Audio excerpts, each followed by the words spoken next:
For me, never giving up meant just that. I mean, every single day when I woke up, I thought, today's the day.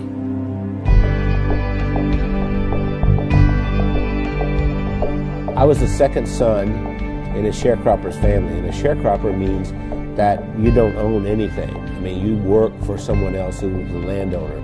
We had practically nothing. Everything was hand-me-downs from someone else. I didn't have shoes, and to this day my toes are all grown under because I didn't have shoes. I remember I had this encounter with my mother, and I said, you know, tell me you love me, and she didn't do it. And so I went down and I sat on this creek bank, and I thought, you know what, I don't care if anybody loves me, I love me.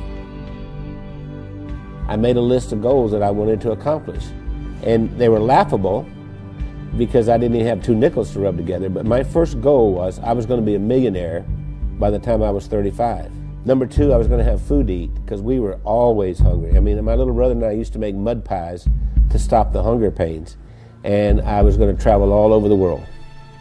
Those were my goals.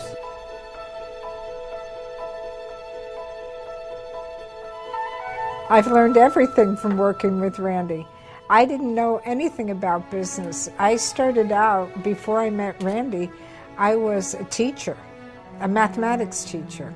Well, I think we have a very good balance. Randy's really good in sales and telling the story and explaining why people need to have whatever it is that he's selling. And then he comes to me and says, Wendy, can we make it do this? And I have to get it done. We started working together, and we were together all the time doing things, and that we just, you know, couldn't be without each other. And once she got exposed to me, it was downhill from there. I mean, she could not last a day without me. That's probably true.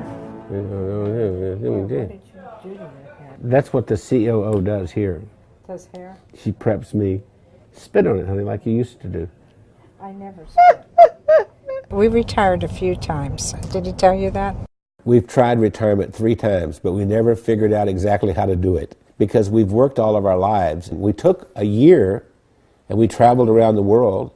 Then when the decision of the day became, where are we having breakfast? I thought, we're in trouble.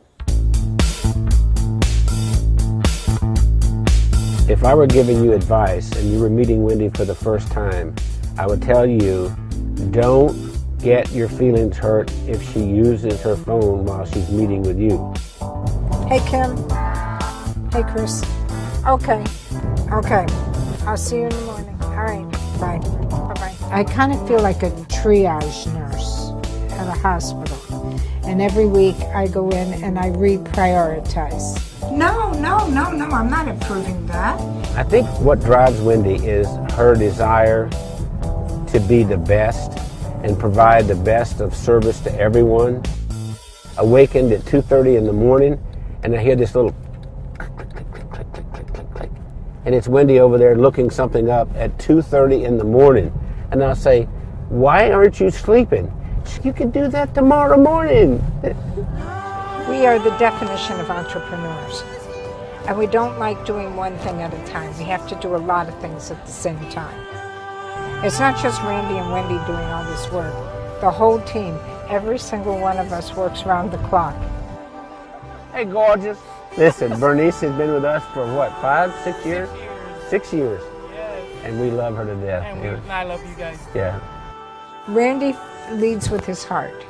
And he's the most incredible person I've ever met. He's gone through so much in his life. And I believe that Randy's, I'm going to make me cry here. Randy has made the difference in my life. And what's important is, what do I contribute in this day to make the world a better place?